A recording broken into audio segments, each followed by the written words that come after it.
Ciao a tutti ragazzi, come al solito bentornati per questo nuovo contenuto. Finisce con il punteggio di 3-3 questo scontro diretto per la qualificazione alla prossima Champions League tra Roma e Juventus. La riacciuffa Federico Gatti nei minuti di recupero grazie a una spizzata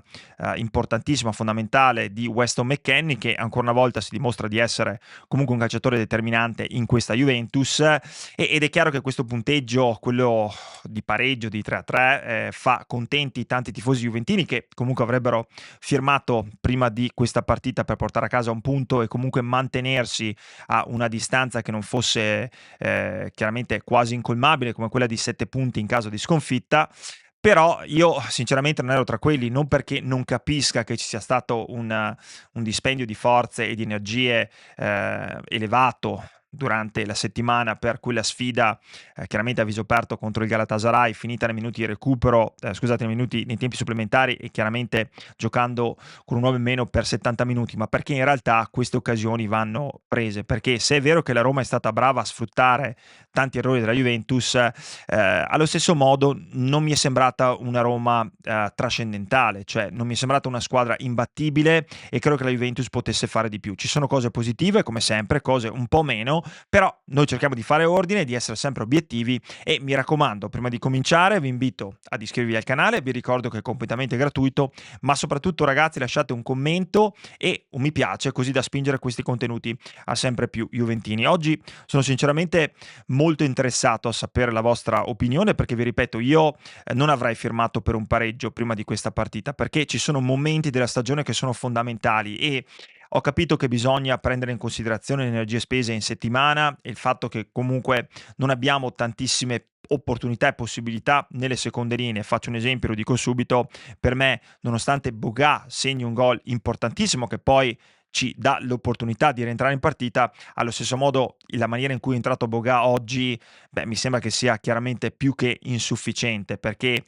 a un certo punto, se vedete, addirittura Spalletti gli dice: vuoi giocare oppure no? E non si può entrare in una partita così importante e fondamentale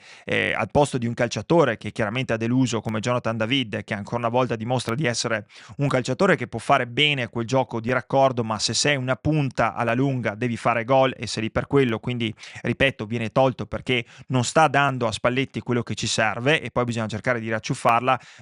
Si mette dentro uno come Boga, che in realtà, a parte il gol, le cose che ha fatto le ha fatte male, è sembrato quasi completamente disconnesso per quanto riguarda la gara di oggi. Comunque il bicchiere mezzo pieno è il fatto che fino al 75esimo la Juventus questa gara l'aveva persa e si trovava sotto di 3-1. Invece ancora una volta dimostra di avere quella grinta, quella voglia di andare a riportare a casa il risultato e comunque non mollare fino alla fine, perché oggi la Juventus veramente non ha lasciato, quando si trovava in svantaggio, nulla di intentato, e ha provato veramente fino alla fine a riacciuffarla, e poi infatti la riacciuffa grazie al gol di Federico Gatti. Però se da un lato c'è questa va detto il fatto che in queste ultime uscite la Juventus, nonostante alcuni risultati, tanti risultati che comunque non ci soddisfano, quantomeno ci ha fatto vedere quella parte di carattere. Però dall'altro lato bisogna andare a sottolineare quanto questo risultato sia figlio semplicemente di tanti errori da parte dei nostri giocatori, che vuoi per la stanchezza, vuoi per il fatto che comunque è una partita in realtà da dentro e fuori, perché se la perdi, ripeto, veramente perdi tutte le opportunità che hai ancora di sperare nel sogno Champions League per l'anno prossimo. Però credo che per quanto riguarda la scelta in porta, ad esempio, di Gregorio Perin, oggi Perin secondo me ha giocato in maniera insufficiente, cioè è stato chiamato in causa in un paio di situazioni e ha fatto un paio di parate anche diciamo importanti, però sul gol, e io mi assumo le responsabilità, mi raccomando commentate qua sotto se voi la pensate in maniera diversa, però sul gol di Wesley, che è chiaramente un tiro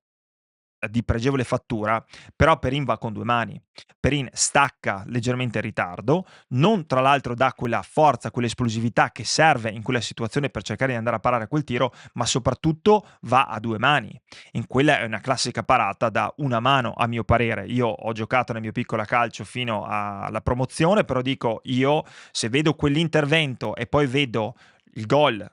pazzesco di Chico Conceição, che fa forse uno dei gol più belli della stagione, in quel caso Svilar quasi la va a prendere con una mano. Non la prende perché il tiro è una fucilata rispetto a quello di Wesley, dove in realtà il tiro ha un piazzamento ottimale, però non è una fucilata come quello di Conceição. Secondo me Perin lì poteva fare meglio, non dico dovesse pararla, però poteva fare meglio, e poi sbaglia tantissimo nel gol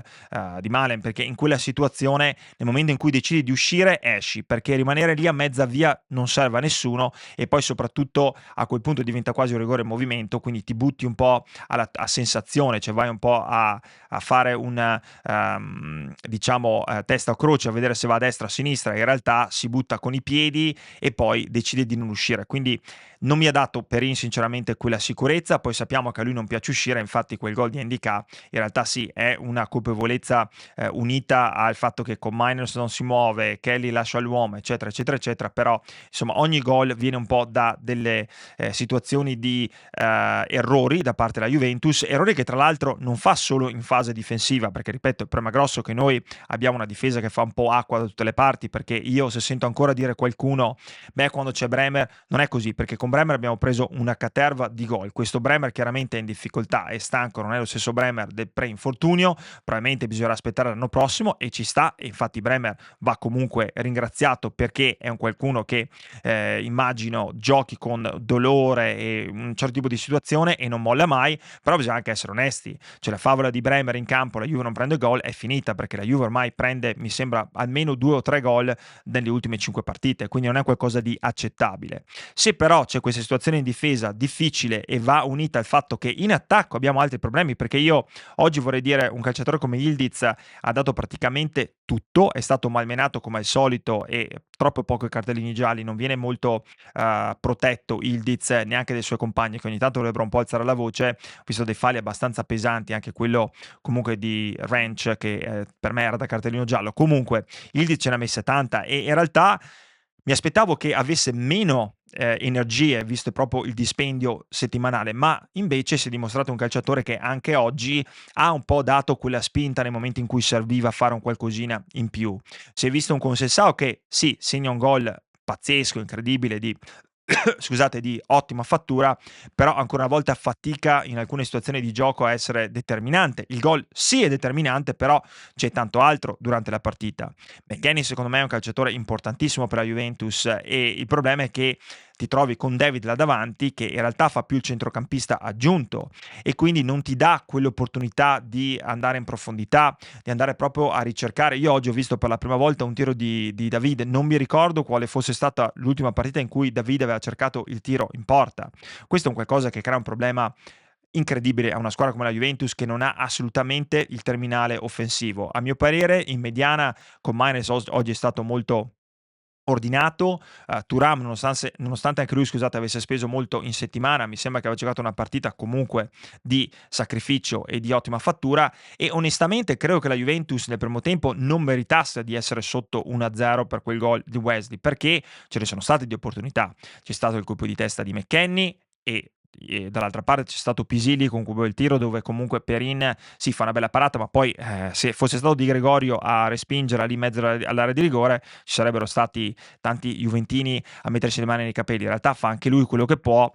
però c'è quell'occasione, c'è comunque l'altra occasione mi sembra su Pellegrini, dall'altra parte c'è il colpo di testa di McKennie, c'è quel tiro sbagliato clamoroso da parte di insomma il Diz, che si trova in una posizione dove uno con le sue qualità deve quantomeno centrare la porta. Però ripeto, l'1-0 nel primo tempo mi sembrava un'esagerazione, perché in realtà Spalletti la partita l'aveva preparata molto bene, a mia sensazione, e mi sembrava che la Roma comunque lasciasse tanto di più il possesso palla alla Juventus, e ci fossero tante situazioni in cui in contropiede entrambe le squadre in realtà sono state imprecise, perché anche la Juventus negli ultimi 30 metri ha sbagliato tantissimi passaggi decisivi. Poi nella ripresa, secondo me il 3-1 era ancora una volta, e vi ripeto, siamo qua per avere opinioni discordanti, quindi mi raccomando lasciate un commento qua sotto, ma il 3-1 per me sarebbe stato un risultato troppo largo a favore della Roma in questa partita, dove la Juventus a mio parere meritava quantomeno il pareggio. È chiaro che poi è anche difficile quando ti trovi sotto 3-1 riuscire a ribaltare la situazione, però non credo che i bianconeri dovessero arrivare comunque tornare a Torino con un risultato così severo. 0. E ripeto, i 2 gol nel secondo tempo arrivano comunque da errori, uno da palla inattiva che è un po' la nostra croce negli ultimi anni, e uno su una chiaramente bellissima imbucata da parte di Koné, che però trova la nostra difesa leggermente impreparata, ma soprattutto in quella situazione, ripeto, Perin deve uscire. Il merito della Juventus è comunque di non mollare, e Al-Kakuli Kami che invece oggi sono entrati in una maniera diversa, perché se Zegrov in un paio di situazioni perde un paio di palloni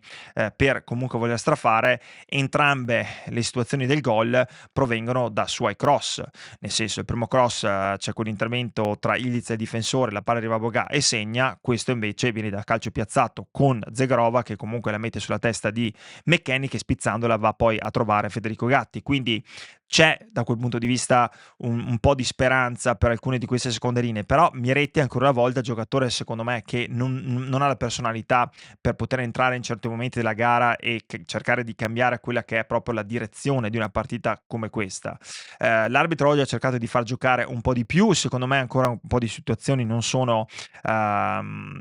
chiare, cioè si lascia giocare in alcune situazioni, poi ci sono delle altre dove bisognerebbe fischiare perché sono falli netti anche da giallo, però poi si perde anche lì un po' il controllo della gara. A parte quello, credo che ci può stare un pareggio 3-3, e chiaramente noi dovremmo essere più contenti visto che fino al 70esimo eravamo sotto, però credo che sarebbe sbagliato criticare un po' troppo la squadra in questa situazione, e anche Spalletti, perché ripeto, sì, il rammarico è sempre di avere quella mancanza, secondo me, di essere in grado di è come un maratoneta che arriva sempre tra i primi 3-4, l'ultimo chilometro, però non riesce a finire come dovrebbe. Credo che la Juventus di quest'anno è un po' questa storia.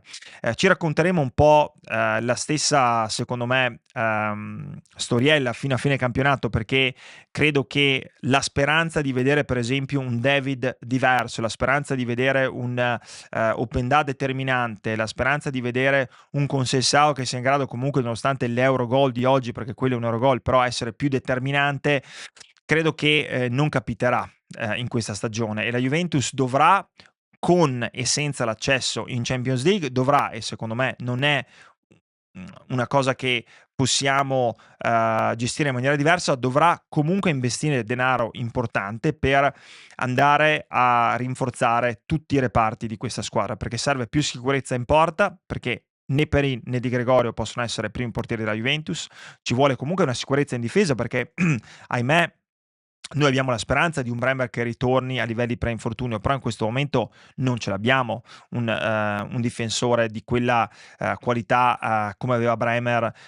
pre-infortunio, quindi servirà anche in quella zona del campo qualcuno di importante, serve qualcuno a centrocampo, perché oggi per esempio si è vista la mancanza di Locatelli è stato cambiato da Spalletti gli ha fatto ricordare di giocare a 2 tocchi, e quando giochi a 2 tocchi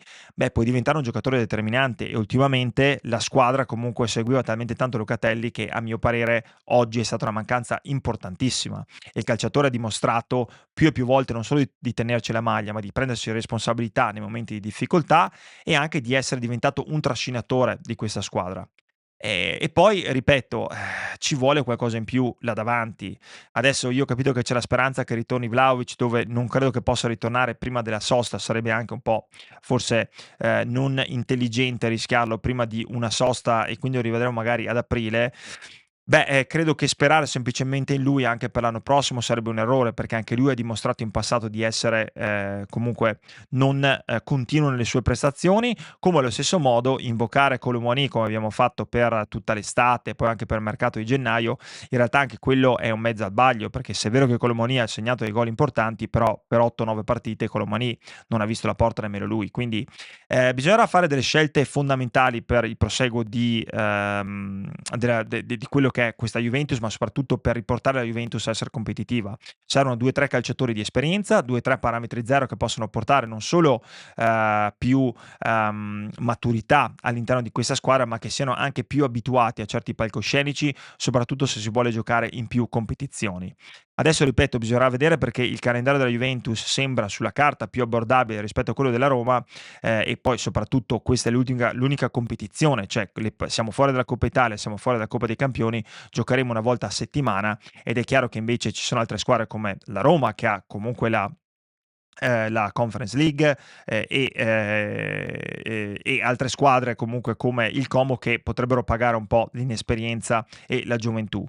Vedremo come va a finire, ragazzi. Io vorrei sapere la vostra opinione, se secondo voi, prima di tutto, la Juventus in realtà avrebbe dovuto firmare per questo tipo di risultato, o se come me magari pensate che in questi momenti della stagione invece bisogna comunque buttare il cuore oltre l'ostacolo e cercare di vincerla e non bisogna firmare per un pareggio, perché una vittoria oggi ci avrebbe portato a -1, che chiaramente è una situazione di classifica molto più rosea rispetto a -4. E vorrei anche sapere la vostra opinione, se la pensate come me, che in realtà la Juventus non ha demeritato in questa partita, ha dimostrato di essere la Juventus di quest'anno. C'è una Juventus che purtroppo fa acqua in difesa e davanti, ahimè, se non segnano calciatori come Federico Gatti e altri diciamo calciatori che non sono quelli che ti aspetteresti, beh, la squadra fa veramente, veramente fatica. Se non si segna e si subisce gol, le partite poi alla fine è difficile vincere. Lasciatemi la vostra opinione, ci sentiamo in questi giorni e come sempre, forza Juve. Un bacio.